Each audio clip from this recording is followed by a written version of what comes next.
บายดีสาวลาวสบายดีสบายดีเด้อพี่น้องเอ้ยมื่อนี้มาอันนั้นอยู่วัดบันดงหมากมีหวาน หมากมิหวานพี่น้องมาเบิ่งพระใหญ่ให้พี่น้องเบิ่ง เบิ่ง แม่ เด้อ พระ พี่ ให น้ ญ่ องพระใหญ่เดี๋ยวมอบหน้าที่ให้พ่อน้องหวีพาไปเบิ่งพระใหญ่เด้อพี่น้องเด้อมื้อนี้มากับแม่ใหญ่หวยแม่ใหญ่หันมาเบิ่งดูหันยิ้มแหน่ สบายดีเด้อพี่น้อง มื้อนี้เป็นกำลังใจให้พ่อน้องหวีเด้อพี่น้องพ่อน้องหวีนี่สิเป็นตากล้องมื้อนี้เนาะอันละสิพาไปชมบริเวณวัดเนาะอัน เดี๋ยวตอนนี้ก็ ว้าว อยู่ในวัดแล้ว ว้าวยังติดคัดกะเป็นกำลังใจให้เราในเด้อพี่น้องมื้อนี้แม่น้องวิบ่ได้มานํเนาะพี่น้องติส้มเราได้เด้อพี่น้องเด้ออันบัดนี้ก็มอบหน้าที่ให้พ่อน้องวิพาไปเบิ่งพระใหญ่แล้วก็บริเวณ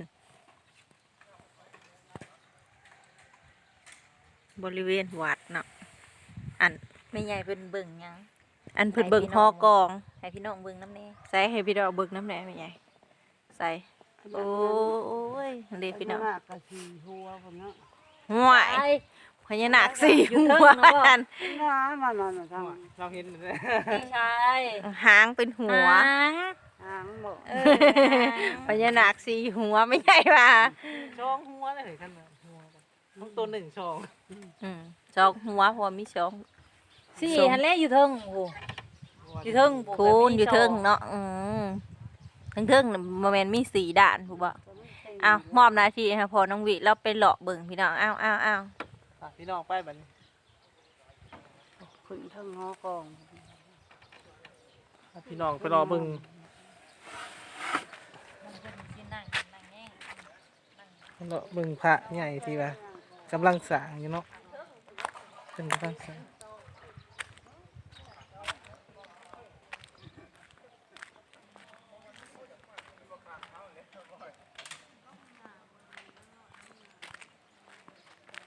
สร้างเพิ่นกำลังก่อสร้างอยู่พี่น้องมักสูงๆ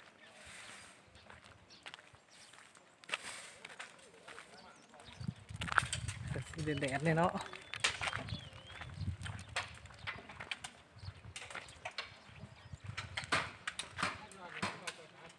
สูงอยู่ประมาณ20 เมตรหรือว่า20 กว่าเมตร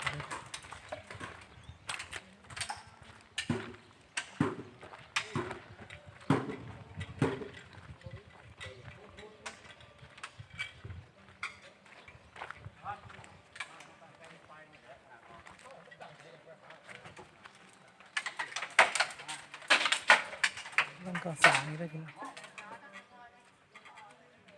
องค์ใหญ่เนาะ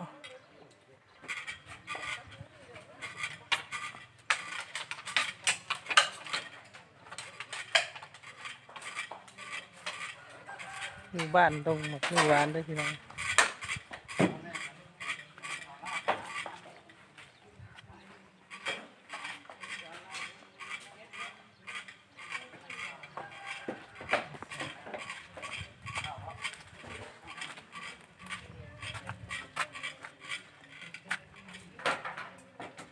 สูง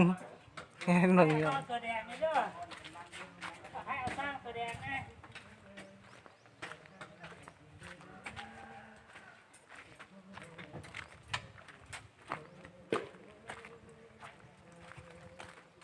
นี่เป็นทางขางเนาะพี่น้องเป็นกำลังสร้างใหม่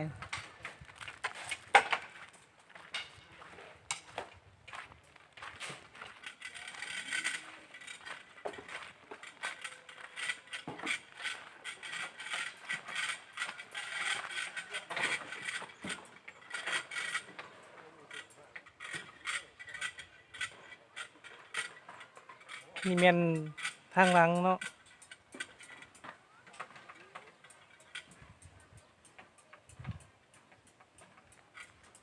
พาเราเลาะเบิ่งพร้อมๆวัดเนาะพี่น้อง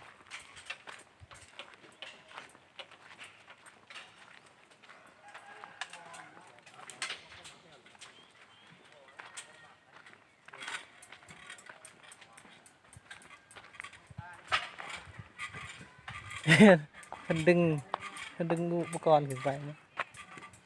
ดึงคู่สร้างกำลังต่อสร้าง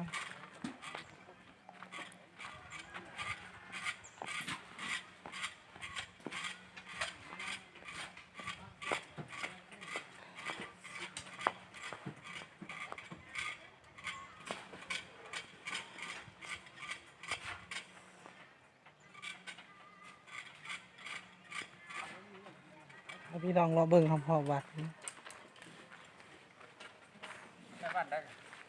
อยู่น้ำโมงเลย บัดเดียว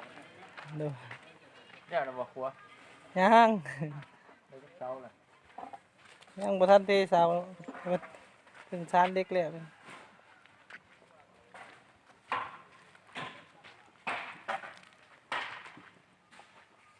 นี่ก็แม่นห้องวัดพี่น้องมีน้องปลาแล้วก็ศาลาเนาะศาลาอยู่ในนั้น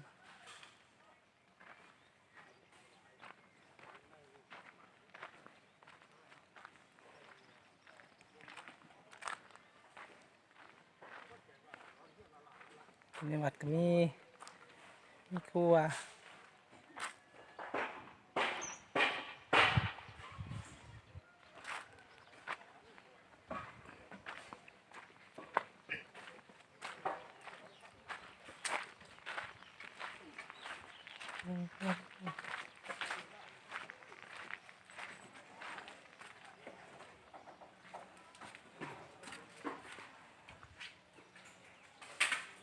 มีพระหลายองค์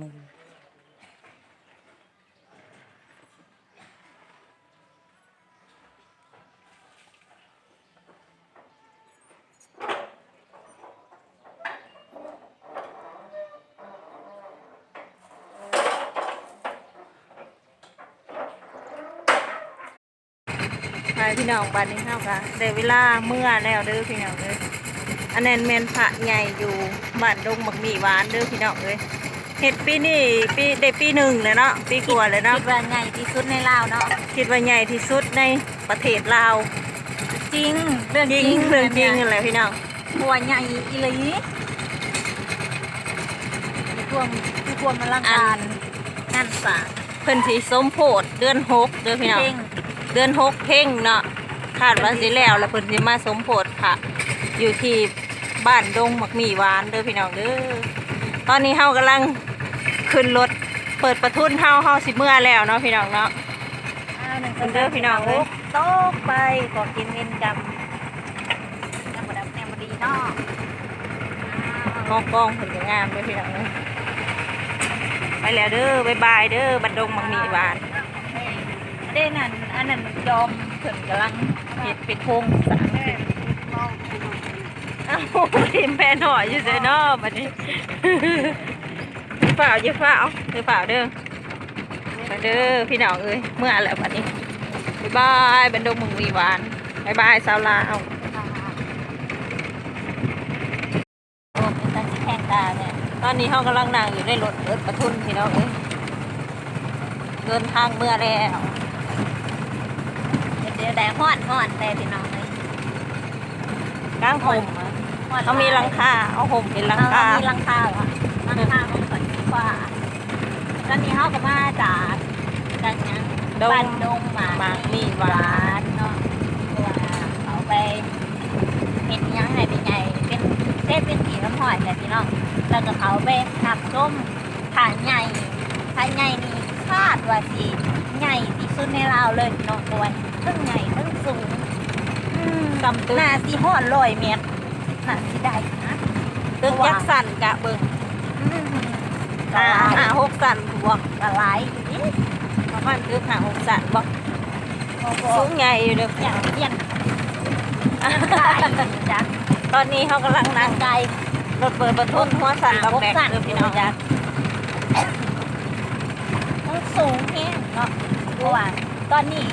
กำลังก่อ คาดว่าสูงที่สุดในลาวพี่น้อง ตอนเนี้ยกำลังก่อเขียนเพิ่นเพราะว่าที่ลีละเพิ่นก็แล้วเป็นผีกับห้อยแล้วยังแต่แขนกับเสียนเพิ่นเพราะว่า เขียนกับเสียนน่ะ เสียนเพิ่นนี่ก็ฮอดถึงแก้มแล้วเสียนเพิ่นนี่ฮอดถึงแก้มแล้วเหลือนั่นก็ยังเหลือขึ้นไปฮอดจอมเสียนเพิ่นเนาะจักเพิ่นฮ้องว่าแนวใดเนาะจอมเพิ่นน่ะจะฮ้องจอมพี่เนาะพี่น้อง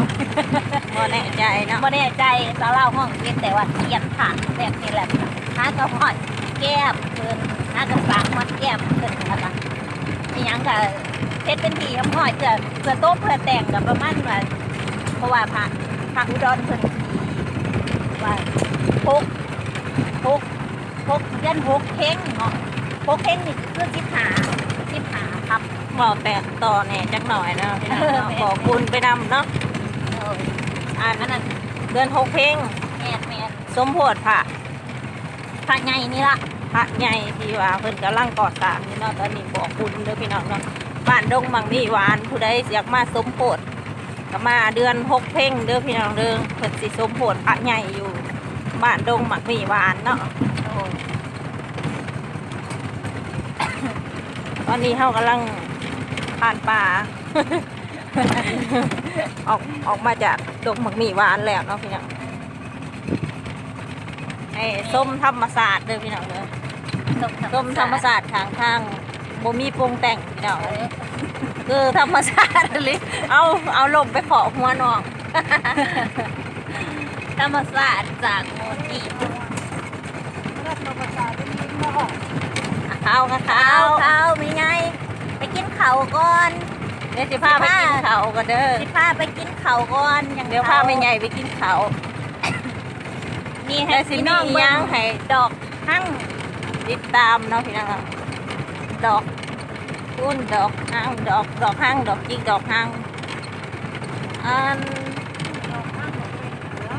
เป็นแล้วธรรมชาติทางเลยพี่น้อง บรรยากาศเนาะจะเลี้ยวเข้าไปจะเห็นมาดำหน่อยบ่ ดีนะ แนวเห็นไปเลยโอ้ขี้ฝุ่นเด้อพี่น้องเอ้ยไงงอกเลยเนาะโมเห็นหงเลย โอ้ อันนั้นคือขี้ฝุ่นเด้อพี่น้อง ได้แบบว่าร ถคันใหญ่ผ่านรถแต่เปิดประทุนของเราไปเนาะหายใจก็ได้เลย หายใจเกือบปวดหัวท้องพี่น้องเลย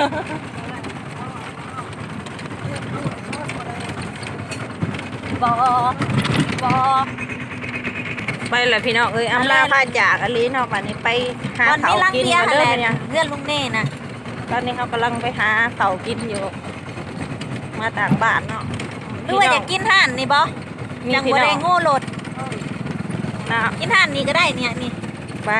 เดี๋ยวเราพากินเขาวเลยพี่น้องไปเด้อไปกินเขาวน้ำกันพี่น้องไปเลยเด้อบ๊ายบายบ๊ายบาย ห่านนี่ก็ได้บ๊ายบาย บ